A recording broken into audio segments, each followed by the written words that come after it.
communities are different from each other. The environment and climate they live in, as well as the food they eat and the agricultural procedures used to produce that food, might have an influence on this. Because these circumstances shape the morality and merits.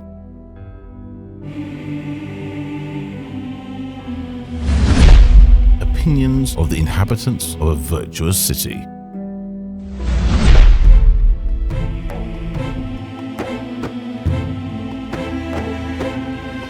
Ibn Abi Usaybiya, who was famous for giving the most comprehensive and original information on the history of Islamic thought, quotes the names of 113 works of Al-Farabi, whom he defines as an efficient philosopher and a virtuous ruler.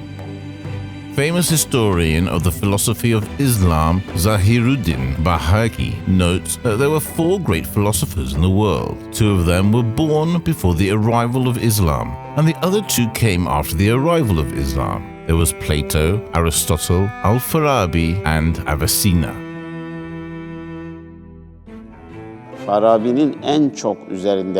The subject Al-Farabi focused on the most is the notion of state and civilization. And when discussing about those, he accentuates virtue as an important concept. He discusses how a virtuous person can be raised and how a virtuous society structure can be achieved in the world. Many of the subsequent philosophers had either been his students, or the students of his students, or the students by his works. Undoubtedly, his most prominent student and biggest follower was the great physician and thinker Avicenna, who continued the peripatetic philosophy tradition Al-Farabi had started. In fact, Avicenna's student Ubayd al-Juzjani, who wrote his biography, tells a very interesting anecdote on this subject. According to his account, Avicenna tries to improve his knowledge in philosophy by reading Aristotle's work on logic and natural sciences. He reads Aristotle's book on metaphysics, which is a reference book on the subject that he does not understand anything. Although he reads it exactly 40 times and comes to a stage where he knows the book by heart, he still does not grasp it and begins to feel despair. One day, by an odd coincidence, he sees a broker trying to sell a book by talking about it in a high-pitched voice. Avicenna does not pay any attention to the book, but the broker approaches him and insists that he should buy the book, as it would do him a lot of good. Then he adds, the book's owner is in a bit of a difficulty, therefore he is willing to let the book go for only 3 dirhams. Avicenna buys the book. The book was in fact Al-Farabi's interpretation of Aristotle's metaphysics. Avicenna hurries back home and starts reading the book. Thanks to Al-Farabi's explanations, for the first time he understands Aristotle's book of metaphysics, which he almost knows by heart. Avicenna, who was yearning for a better knowledge of philosophy, feels exalted and offers his gratitude to God and gives alms to the poor. General treatises of the last period of Islamic thought tradition, Mutaharrim, the period of the later theologians, which heavily focused on both Kalam, Islamic scholastic theology, and the Islamic mysticism, as in fact the continuation of Al-Farabi's philosophy. One of the major thinkers of the Ottoman era, Khinalzadeh Ali Effendi, has built a large section of his book, The Morality of the State and the Family, on Al-Farabi's philosophy of morality and thought of civilization. Therefore, Ottoman state philosophy and worldview has been massively influenced by the thought of Al-Farabi. Khinalzadeh adapted Al-Farabi's ideal state, the utopic state notion, to the Ottoman state structure. That state, which was almost utopic, transformed from being a utopia to being a practice in the Ottoman Empire. Khinalzadeh brings us such a definition of state that Medinatul Fazila finds its own persona on earth in the Ottoman Empire and becomes a reality. Great representatives of Andalusian Islamic philosophy, Ibn Tufayl, Ibn Bakr, and Ibn Rushd Averroes, did not only promote Al-Farabi's opinion in the Muslim Spain, but also ensured that his philosophy has gone beyond the Pyrenees Mountains and reached the hinterland of Europe. Musa ibn Maimun, regarded as the second founder of Jewism, who grew up in the Muslim culture quarters in Cordoba and produced his works in Arabic, also known as Maimonides, Rambam, and Rabbi Moses, attached a particular importance to Al-Farabi's works. Ibn Maimun, who migrated from Andalusia to Morocco and then to Cairo, became the chief rabbi in Cairo. He was also the personal physician of Saladdin Ayyub, the hero who fought against the Crusaders. Ibn Maimun writes his book Delaletu Harin, Guide for the Confused, as a guide on Kalam, philosophy, and the principles of the Jewish belief for the young Jews whom he believed were massively influenced by what they read on the current of Islamic thought which was dominant at the time. Delaletul Harin was and still is today a frequently used reference book for the Jewish philosophy. Chief Rabbi Ibn Maimun's young and ambitious pupil, Mois ibn Tibbon, who translated Maimun's famous work into Latin while Maimun was still alive, wrote one of his letters that of all the works on logic, it was sufficient to just read those produced by Abu Nasr Al-Farabi. He said, all of his works are impeccable and perfect. They must be studied and researched, because he is truly a great man.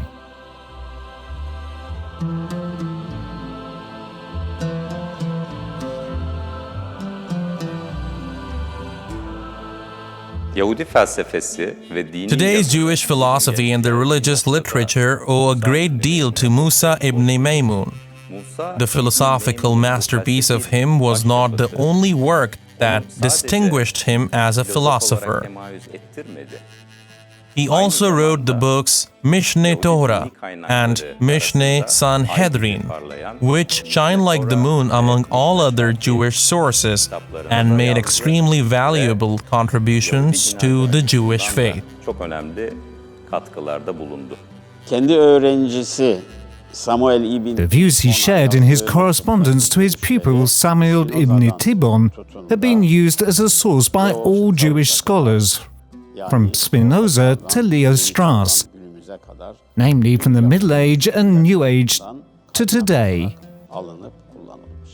This is probably why both in the Middle Age and today many Jewish scientists and scholars have attached a particular importance to Al-Farabi's views.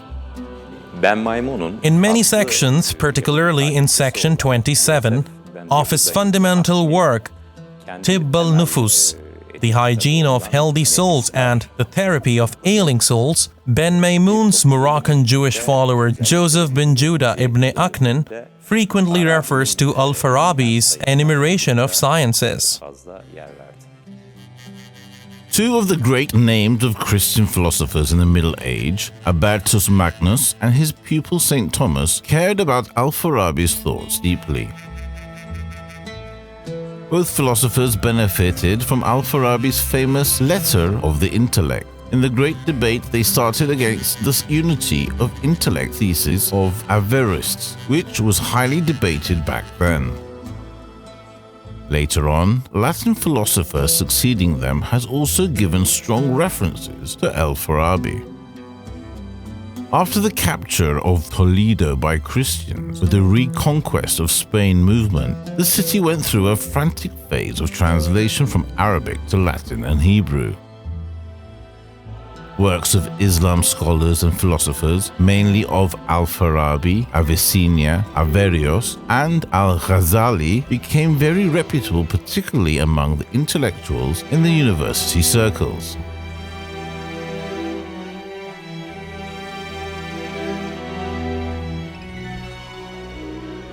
As far as we know, 9 of Al-Farabi's works were translated to Latin and 27 to Hebrew. However, we can only access some of his works, the original Arabic, of which were lost through their Latin or Hebrew translations or through Arabic texts written with Hebrew alphabet.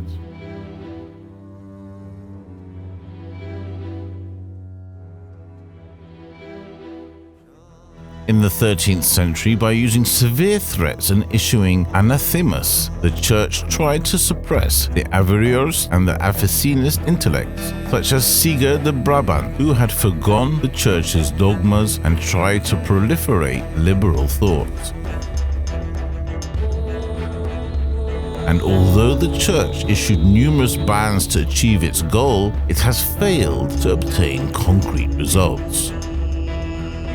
Finally, with a view to taking more severe and strict measures against all kinds of religious and philosophical currents, they established the Inquisition, which was to spread terror to the Western world for many years.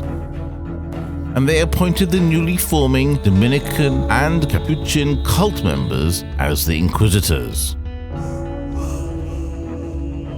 Inquisitors identified, collected all books, and contradicted to the dogmas defined by Church one by one and burnt them in front of the people at the city squares.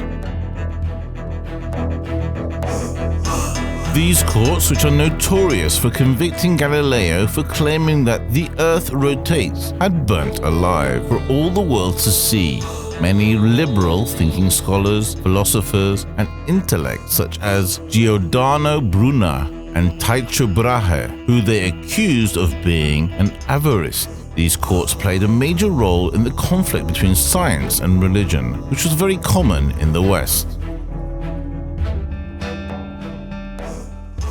Al-Farabi is literally a philosopher of civilization. He addresses the subject of civilization with its many different aspects in the majority of his works, and he is the first scholar to write 3 books directly titled Civilization. Furthermore, he establishes a correlation between the civilization and the city that gives us information on virtuous cities and the opinions of the residents of virtuous cities.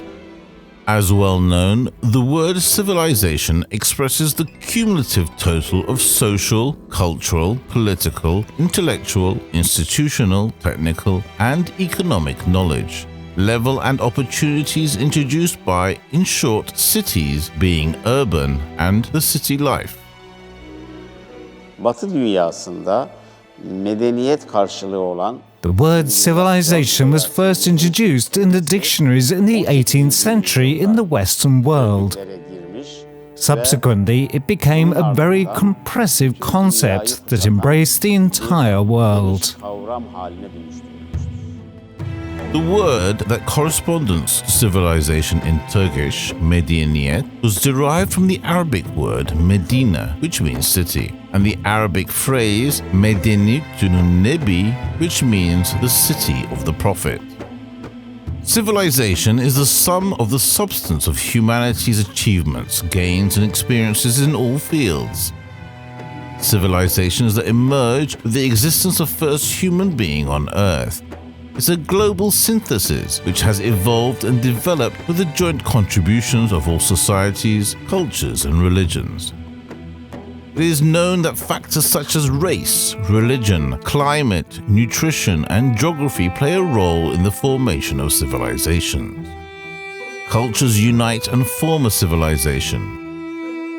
Civilizations unite and form a joint global heritage of humanity. According to Al-Farabi, the first small place where civilization begins is the city.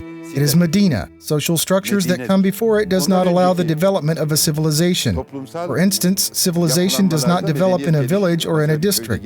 There has to be a city life for it to develop, because only city life offers people opportunities for both material and spiritual elevation and progress. That is to say, city life has both the school and the opportunity to practice what you've learned at that school. Therefore, it is the first model.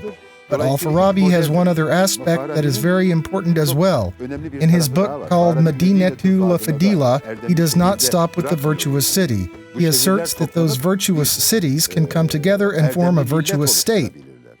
There is neither a pure nor a solidarity civilization on Earth. Naturally, each civilization inherits something from the civilizations that have come before it, and equally leaves something for those that will come after it. Humanity's adventure of known civilization, which covers 13,000 years, had started in the southeast of modern Turkey, in the northeastern nose of the Fertile Crescent, namely in the basin of Tigris and Euphrates rivers. Similar civilizations developed among the delta of the Nile in Egypt and among the Ganges and Brahmaputra rivers in the Indus Valley. The river of civilizations continued in increasing flow among the Huanghe and the Mekong River in China, along the Sehun and Jehun rivers in the steppes of Central Asia, along the river Rhine, Main, Danube in mainland Europe, and along the Amazon River in the ancient times, and has reached today's world.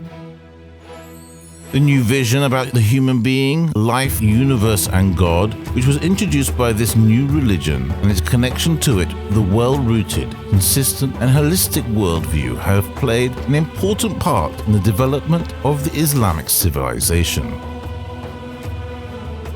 Islamic civilization that has quickly become a global power thanks to the approach combining the knowledge of the civilization that came before it with its well-rooted worldview, and achieved a major move of civilization which is also referred as the Golden Era of Islam.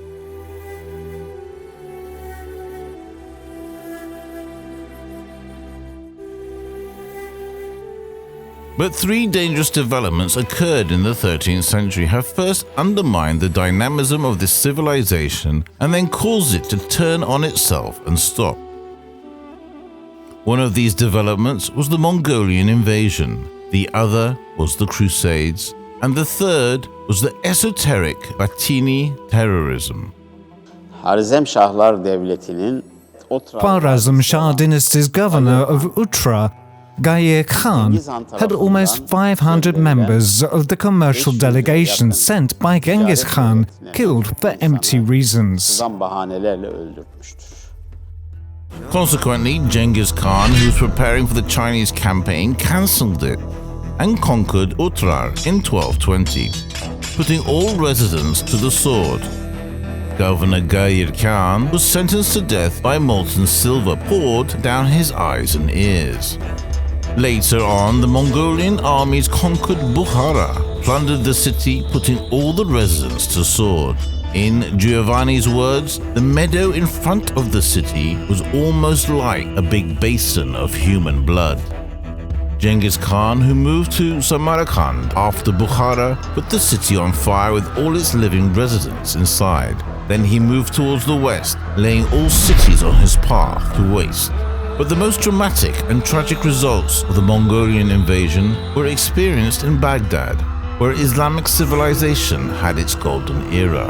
In the month of Muharrem in the year 656 of the Hegira, which corresponds to the month of January in year 1258 in the Georgian calendar, Mongolian armies sieged Baghdad from the east and the west. They set up catapults and started beating up the city walls. Mongolian marksmen were showering down the city with arrows, while others were putting the city on fire.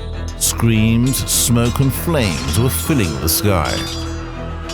Finally, on February the 10th, 1258, Mongolian armies entered the city. They put everybody to the sword without discriminating between the old, the young, women or children. They knocked down the doors and walls of the houses and threw the people they found hiding inside down from the housetops. People hid in wells, stables and even in the sewage out of fear, and could not dare to leave their hiding place for days. In famous historian Ibn al-Esir's words, Mongolians stayed in the city for 40 days and slaughtered people as if they were animals. Dead people piled up on the streets formed hills of rancid bodies. The stench was making it impossible to enter the city. Baghdad's air changed and the plague broke. The reason for the stagnation of Islamic civilization was the Crusades. A priest who used highly abusive insults against the Prophet was judged and executed in Cordoba, the capital of the Andalusian Islamic State. Some of the Christians in Cordoba who protested his sentencing rebelled. During the uprising, some of them are killed. Christian priests took the blood-stained shirts of these people and walked them around Europe, encouraging the Western world to declare a joint war against Muslims. Therefore, the reconquest of Andalusia, which is also known as the Reconquista movement, is started. First Sicily, then Old Spain capital Toledo are conquered. Upon a call by Pope II Urban in 1096, Catholics coming from different parts of Europe meet in Clermont, France, and decide to start a joint crusade campaign to recapture the Holy Lands under the control of the Muslims. After the First Crusade, commanded by Pierre le Hermite, is almost 200 years, 13 different crusade campaigns were conducted. The adventure-seeking crusaders, who exceeded hundreds of thousands in numbers, attacked Islamic world and laid everything on their path to waste, just like the Mongolian armies did. Another reason that played a role in the Islamic world's stagnation was the Batini terrorism. Batini people who makes an apparent esoteric distinction between religious texts misinterpret the fundamental rules of Islamic faith into something far from the general understanding and acceptance of large masses and deviate into marginal interpretations that go as far as refusing the fundamental characteristics of religion or even completely eliminating them. Particularly when the state authority weakened, such illegal terrorist organizations were attacking mosques, killing the clergy, and assassinating statesmen. This organization, which spread terror in the Islamic world for almost 200 years, was one of the very important factors that caused the internal destruction of the Islamic civilization. Al-Farabi, who has been the center of attention in the West during the Middle Ages, was slowly being forgotten in the modern era, as was the fate of all philosophers of the Middle Age. But in the 20th century, especially after the First World War, Al-Farabi's works were revived.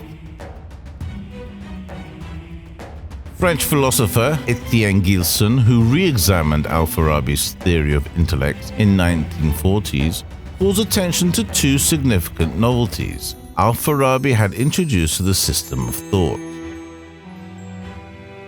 Jewish Leo Strauss, the founder of modern political philosophy, who escaped Hitler's fascism in the early 20th century and took refuge in the USA, had reinterpreted Al-Farabi's views and brought them to the present. Trying to develop a new political philosophy and policy inspired by the thinking of the Middle Ages, particularly by Al-Farabi and the Maimonides, Leo Strauss became the founding father of neo-conservative movement, which has recently become one of the most influential movements in the USA. In the unipolar world created after the fall of the Iron Curtain and disperse of the Soviet bloc, Leo Strauss's students and his students' who committed to the new concurrent have been very effective in USA's foreign policy. The thesis of Conflict of Civilizations, which was voiced by Samuel Huntington, who was a neocon as well, has been turned into a global project of conflicts, particularly with the 9/11 attacks and the spreading of terrorism. The response the entire humanity can give to this thesis of the conflict of civilizations, which was developed by different currents coming from unknown sources, had to be civilization-oriented. Therefore, the Alliance of Civilizations incentive co-chaired by the then Prime Minister of the Republic of Turkey, Mr. Recep Tayyip Erdogan, and the Prime Minister of Spain, Mr. Zapatero, was started under the auspices of the United Nations in 2005 as a response against these pro-conflict approaches, which have the potential to turn our world into a bloodbath. The incentive has quickly improved in a very short period of time, and currently it has 128 countries and 28 international organizations. Al-Farabi and the civilization's approach he envisaged does not only open the doors of happiness for today's people who struggle within themselves and with their environments and feel overwhelmed by domestic crisis and stress, but also brings the principles of love, peace and friendship to the foreground against the scourges of terrorism, conflict and wars that make our worth unlivable. We must look back and make the best use of the great legacy left to all humanity by the great beacon Al-Farabi. Around 10 centuries ago, Al-Farabi left us with very important and great works about the virtuous city and the virtuous society. How should the ideal society function, and what should its rules be like? His most important thoughts and objectives are found in works in which he tries to find answers to these questions. I must underline that since our university bears the name of this great scientist, bears the name Al-Farabi, we must set an example for other universities and higher education institutes by implementing his important views. To that extent, our university is implementing a major project called the Al-Farabi University's Virtuous City project. National Coordination Council of Turkey for Alliance of Civilization, in cooperation with Kazakhstan National University of Al-Farabi and Istanbul International Research Center of Civilization, aims to bring this great scholar's vision of civilization back into the agenda of humanity.